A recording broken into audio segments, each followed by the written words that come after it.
Omelette করে দিন একটা।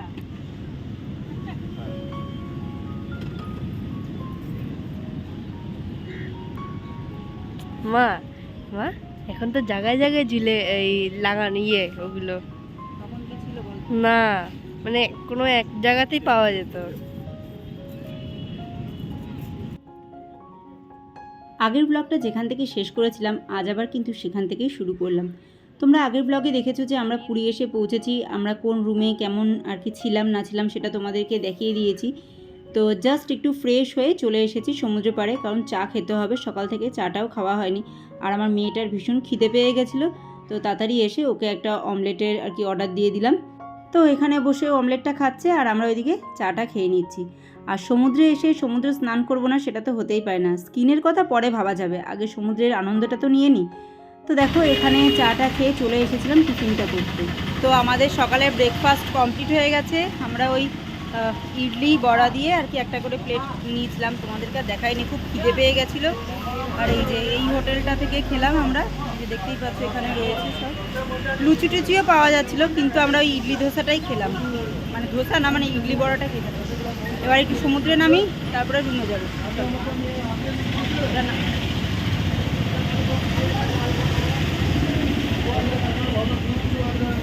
প্রেশারের ওষুধ, যখনই ক্যামেরা দেখে তখনই কি এইসব কিছু খায় কিছু না কিছু করে।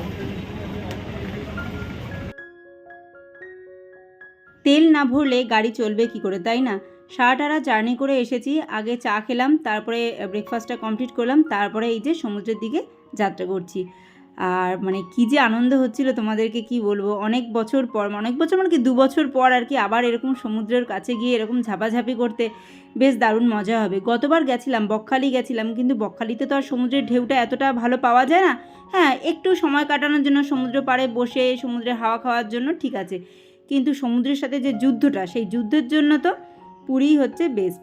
আর আমরা যেখানটা ছিলাম সেই জায়গাটা ভিড়টা দেখতে পাচ্ছ অনেকটা কম আছে, মানে পুরীর যে স্বর্গদ্বার বলো, তারপরে চৈতন্য স্ট্যাচু বলো, তারপরে তার আশেপাশে যে জায়গাগুলো আছে না, সেই জায়গাগুলোতে এখন ভীষণ ভিড় হয়ে গেছে। আমরা সেই জায়গাগুলো ছাড়িয়ে খানিকটা এগিয়ে এসে লাইট হাউসের খানিকটা কাছে আর কি ছিলাম। তো এই জায়গাটা আবার কিন্তু ভিড়টা অনেকটা কম আছে। তো দেখতেই পাচ্ছ কতটুকু কি ভিড় আছে না আছে। না না, ও কি সুন্দর শুভ দেয়, ও আবার দাঁড়িয়ে যাচ্ছে আবার বসেও যাচ্ছে।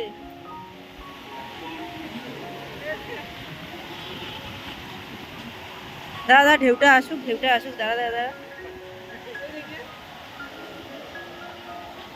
দেখো দেখো মানুষের মতো আরাম নিচ্ছে, ওরে বাবারে।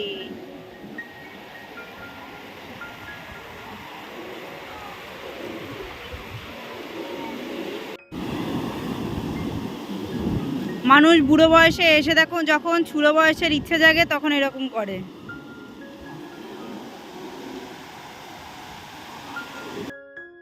তো দেখতেই পাচ্ছ বাবা মেয়ের আনন্দ কতখানি, মানে ওরা খুব এক্সাইটেড সমুদ্রকে কাছে পেয়ে, মানে কতক্ষণে জলে নামবে সেই তাড়নায় ওদের আর কি মানে রুমে একটু তর্স হয়েছিল না।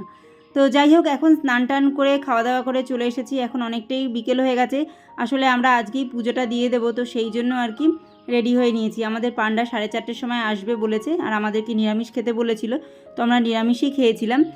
আর এই যে দেখো মাঝখানে হাতিবাগান গেছিলাম, তোমাদের বলেছিলাম যে কুর্তি হারিয়ে এসেছিলাম, তো সেই সময় কিন্তু এই ব্লাউজটা কিনে নিয়ে এসেছিলাম। আর এই শাড়িটা কিন্তু অনেকটা আগেই কিনে রেখেছিলাম এখানে যাব বলে। তো আমি তো মোটামুটি রেডি হয়ে গেছি, আর এদিকে কর্তামশাই আর ভাই একটুখানি বিশ্রাম নিচ্ছিল আমাদের রেডি হতে হতে। আমার মেয়েও এখানে রেডি হয়ে গেছে। আর তোমাদেরকে যেটা বলছিলাম, মানে কি বলো তো, ঘুরতে যাওয়ার আগেই ছোটো ছোটো যে কেনাকাটা করা, একটু ভালো লাগার জিনিস শেয়ার করা, এই আনন্দগুলোই কিন্তু বেশি আনন্দ। কিন্তু এবার আর কি সেগুলো তোমাদের সাথে শেয়ার করতে পারিনি বলে না, আমার কাছে কিন্তু আনন্দটাও কিন্তু অনেকটা কমই মনে হয়েছে। তবে এটাই লাস্টবার, এরকমটা আর আমি করবো না, কারণ এতে কোনো আনন্দই নেই।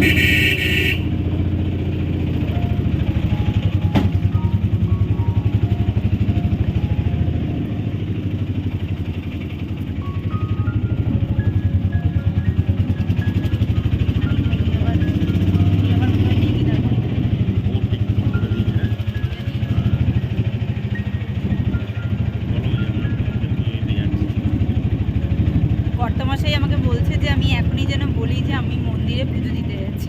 মানে আমি পরে ভয়েস ওভারটা দিতাম আর কি, তো আগেই দিয়ে দিয়েছি। তো এখন আমরা এই যে রেডি হয়ে গেছি। আমরা একটুখানি সবাই মেরুন, তারপরে পেঁয়াজি কালার ঘেঁষা আর কি পরেছি। এবার ওকে বলা হয়নি, ও অড ওয়ান আউট হয়ে গেছে, ও একটা গ্রিন কালারের কুর্তা পরেছে। এবার আমাকে বলছে যে বলিস নি, তাহলে আমিও নিয়ে আসতাম। আমি জেনে বসে আছি, বলো যে ও কী পড়বে না করবে। তো যাই হোক, এই যে আমরা তিনজনে ম্যাচিং একটু কতটুকু শোনা যাবে আমি কিচ্ছু জানি না, যতটুকু আর কি শোনা যাচ্ছে। আর ওই যে ও ওখানে, তো চলো ওখানে গিয়ে তো ভেতরে তোমাদের কিছুই দেখাতে পারবো না, তো যতটুকু বাইরে থেকে তোমাদের দর্শন করানো যায় অবশ্যই করাবো। যাই গিয়ে দর্শন করি। তো আমাদের পুজো দেওয়া কমপ্লিট হয়ে গেছে, এখন বাইরে বেরিয়ে এসেছি। আর দেখতেই পাচ্ছ চতুর্দিকে আলো জ্বলে উঠেছে। আর এইরকম ফার্স্ট টাইম আর কি আমার পুরীর মন্দির এইভাবে দর্শন আর কি বিকেলের পরে, এরকমভাবে কোনো দিন আর কি দর্শন করিনি। যতবারই এসেছি সকালের দিকে এসেই পুজো দিয়েছি, আর এই ফার্স্ট টাইম বিকেলে পুজো দিলাম। তবে বিকেলের সৌন্দর্যটাও কিন্তু একটা আলাদাই সৌন্দর্য। আর এখন তো এত বড় একটা করিডোর করে দিয়েছে, যেটা কিন্তু অনেকটাই ভালো লাগে। মানে পুরীর মন্দিরে এসে খানিকক্ষণ বাইরে বসেও অনেকটা সময় কাটিয়ে দেওয়া যায়। তো দেখতে পারবে আমরা কিন্তু আরও একদিন এখানে এসেছিলাম, এসে অনেকটা সময় কাটিয়ে গেছিলাম। মানে জায়গাটা এতটাই সুন্দর করেছে না, সত্যি এখন ভীষণ ভালো লাগে। আগে যেমন এখানে দোকানপত্রে ভর্তি ছিল, গাড়ি ঘোড়ার একটা ব্যাপার ছিল, কিন্তু এখন এই জায়গাটায় বসেই কিন্তু অনেকটা সময় কাটিয়ে দেওয়া যায়। আর এবার যেহেতু বিকেলবেলা পুজো দিতে এসেছিলাম, তো সেই জন্য ধ্বজা উত্তোলনটা দেখতে পেরেছি, তো সেটা দেখেও ভালো লেগেছে। আর ধ্বজা উত্তোলনের আগে যে ওপরে একটা আরতি হয় সেটাও দেখতে পেরেছি। মানে সম্পূর্ণ যে সিস্টেমটা ধ্বজাটা তোলার, তো সেই যে ব্যাপারটা আমরা দেখেছি না, তো ওটা খুব ভালো লেগেছে। ওটা এত বছরেও আমি কোনো বছর দেখিনি। মানে বলছি না 7বার পুরী এসেছি, 7বার হয়তো পুজো দিয়েছি, কিন্তু এইটা আমার ফার্স্ট টাইম আর কি।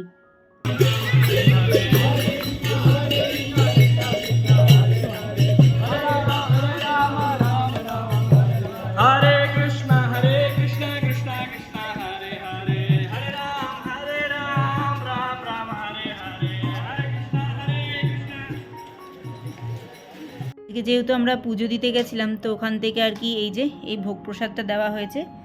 তো এখন এই যে সবাই মিলে এই ভোগ প্রসাদ গ্রহণ করা হবে।